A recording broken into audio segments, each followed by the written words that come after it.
நீங்க இதுவரைக்கும் உடுப்பி சட்னி ட்ரை பண்ணியிருக்கீங்களா? அப்ப மஸ்ட்டு ட்ரை பண்ணுங்க. டேஸ்ட்டு சும்மா வேற லெவல்ல இருக்கும்.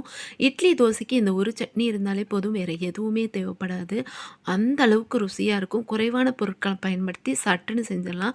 வாங்க ரெசிபி பார்த்துரலாம். ஒரு கடாயில 1 டேபிள் ஸ்பூன் எண்ணெய் ஊத்திட்டு, 1/2 கைப்பிடி மல்லித்தழை, 1/2 கைப்பிடி புதினா தழை சேர்த்துட்டு, சுருள வதக்கிட்டு ஒரு தட்டுல தனியா ஆற வச்சுருங்க. திரும்ப அதே பாத்திரத்த அடுப்புல வச்சுட்டு 1 டேபிள் ஸ்பூன் எண்ணெய் ஊத்திக்கோங்க. 2 பச்சை மிளகாய் சேர்த்துட்டு, லைட்டா வதக்கிட்டு, மீடியம் சைஸ்க்கும் சின்ன வெங்காயமா 2 வெங்காயத்த கட் பண்ணி சேர்த்துட்டு, சின்ன நெல்லிக்காய் சைஸு புளியும் அது கூட சேர்த்துட்டு, வெங்காயத்த பொன்னிறமா வதக்குனதுக்கப்புறம் 2 ஸ்பூன் பொட்டுக்கடலை, தேவையான அளவுக்கு உப்பு, 1/2 கைப்பிடி தேங்காய் துருவல் சேர்த்துட்டு லைட்டா வதக்கிட்டு, ஆற வச்சுட்டு மிக்ஸி ஜார்ல சேர்த்து ஃபர்ஸ்ட்டு கொரகொரன்னு அரைச்சிருங்க. அதுக்கப்புறம் தண்ணி ஊத்தி விழுதா அரைச்சிட்டு வந்துட்டு, நம்ம வதக்கி வச்ச புதினாவையும், மல்லி தழையும் சேர்த்துட்டு, கொரகொரன்னு அரைச்சிருங்க பல்ஸ் மோட்ல வச்சு. அதுக்கப்புறம் கடாயில கொஞ்சமா எண்ணெய், கடுகு, வரமிளகாய், பெருங்காயம், கருவேப்பிலை சேர்த்துட்டு தாளிச்சு சட்னியில கொட்டி கலந்தீங்கன்னா, உடுப்பி சட்னி ரெடி.